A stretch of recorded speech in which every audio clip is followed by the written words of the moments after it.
আমরা কমিটমেন্ট বলেছি যে অলরেডি আমরা ডেমোক্রেটিক নর্মসের উপরে কমিটমেন্ট। আমরা আমাদের দলের ভিতরে গণতন্ত্র চর্চা করি এবং আমরা একই গণতন্ত্রের চর্চা করতে চাই।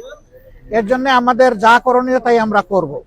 উদাহরণস্বরূপ আমরা বলেছি যে প্রত্যেকটা ক্রেডিবল ইলেকশনে আমরা অংশগ্রহণ করেছি, কম হোক বেশি হোক সংসদের ভিতরে আমাদের সংসদ সদস্য ছিলেন। At the same time election যখন বাংলাদেশে একবার মৃতপ্রায় হয়ে গিয়েছিল এরশাদ সাহেবের সময়, তখনকার আমির অধ্যাপক গুলাম আজম সাহেবই ইলেকশনকে জীবন ফিরিয়ে দিয়েছিলেন কেয়ারটেকার সরকারের ফর্মুলা প্রস্তাবনার মাধ্যমে, যেটা পরবর্তী পর্যায়ে বাংলাদেশের সংবিধানে অন্তর্ভুক্ত হয়েছিল। কিন্তু দুঃখজনকভাবে আওয়ামী লীগ এসে দলীয় স্বার্থে এটাকে সংবিধান থেকে নির্বাসনে পাঠিয়ে দিয়েছিল।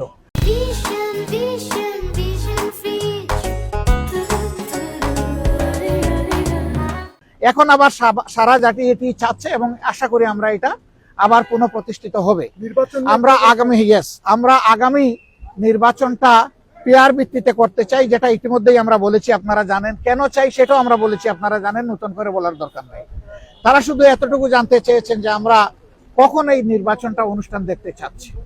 আমরা বলছি যে সরকারের প্রধান উপদেষ্টা বলেছেন যে তিনি এই বছরের ডিসেম্বর অথবা আগামী বছরের জুনের মধ্যে ইলেকশন দেবেন।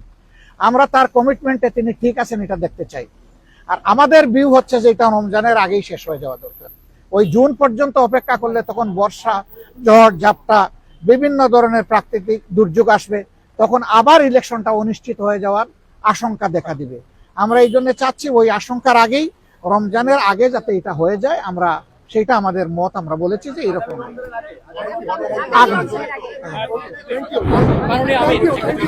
আগামী রমজান না, আগামী রমজান শুধু না, আগামী প্রথম রমজান।